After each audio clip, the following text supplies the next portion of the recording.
great fight. I think Charlo gonna stop him this time though. I have to ask you this. You just weighed in. Huh? You just weighed in. Yeah. You're not starving? No, I'm good. You're good? Why? I'm always in shape. I know how to lose my weight right. You know, I don't never put myself to make weight. You feel that Meek Mill when he was weighing in? Yeah. Yeah, they know what's up. That's why he put it on. Well, that's great. So all the work is done. You have a fight. You're fighting an undefeated guy. It's tough. It's a war machine. That's what they call it. Yeah, that don't mean nothing. They still gotta get in the ring with me at the end of the day. You know what I'm saying? What do you make? Yeah. He's gonna eat a lot of punches. Yeah, definitely. Yeah, it don't matter when it comes, but it's gonna come. Oh yeah, I know it is. Because he's gonna run into everything. Yeah, definitely. Yeah, that's all you gotta do is train and run into it and spin. How long was it since you made weight? Because I know that one of my shows said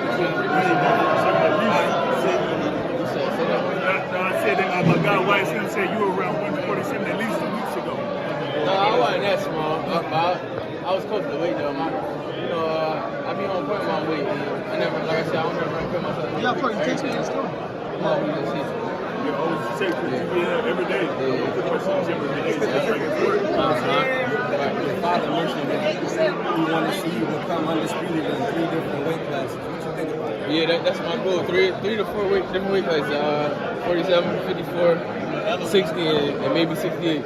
How many, you think, I wanted to ask you this, because I think you're one of the only people that might could break Floyd Mayweather's record, because you already got 30 fights, right? Yeah. And you're young, you're 24. Do you think you could break that record one day? I mean, I feel like I could, yeah. I feel like I'll break that record, but, you know, I'm focusing on what's right now, you know. You only 20 fights away. Yeah, I know. It seems like it's right there. So, I mean, it's definitely possible, and I think I can and I will.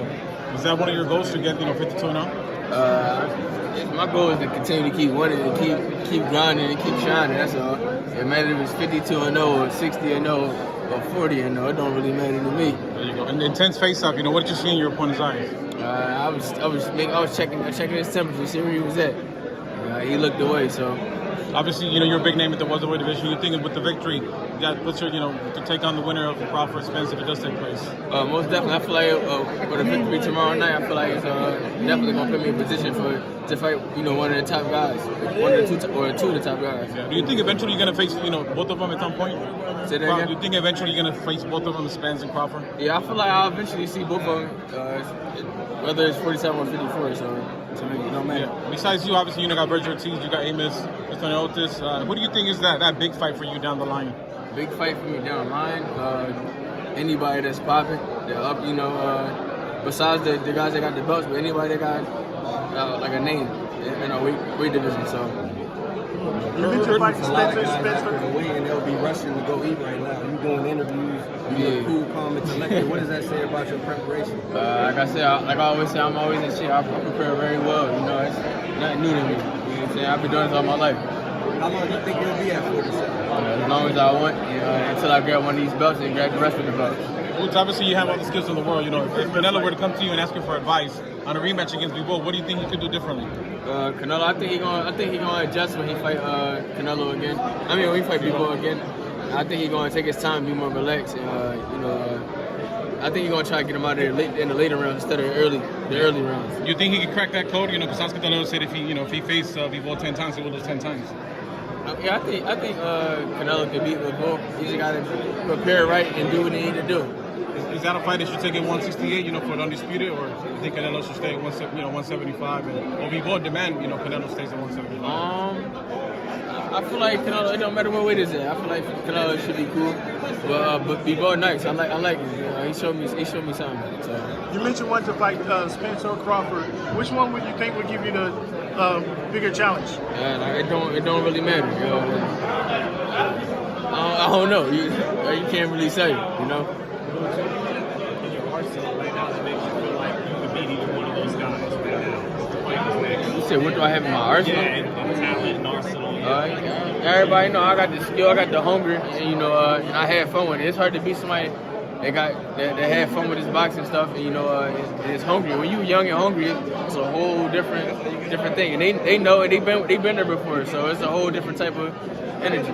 Now going on there, people are saying that you're a complete fighter. You got the speed, power, defense and everything like that. And your peers pretty much like co-sign that you're basically the guy that's coming up. So what does that mean to like have all of that, respect from those other fighters and other peers? It means a lot. I appreciate the love, but the job not done. I got belts to get and stuff like that. What do you make of the undisputed fight? Obviously, hasn't taken place. Fight has been, one in that fight between Spence and Crawford. What do you think it has to happen?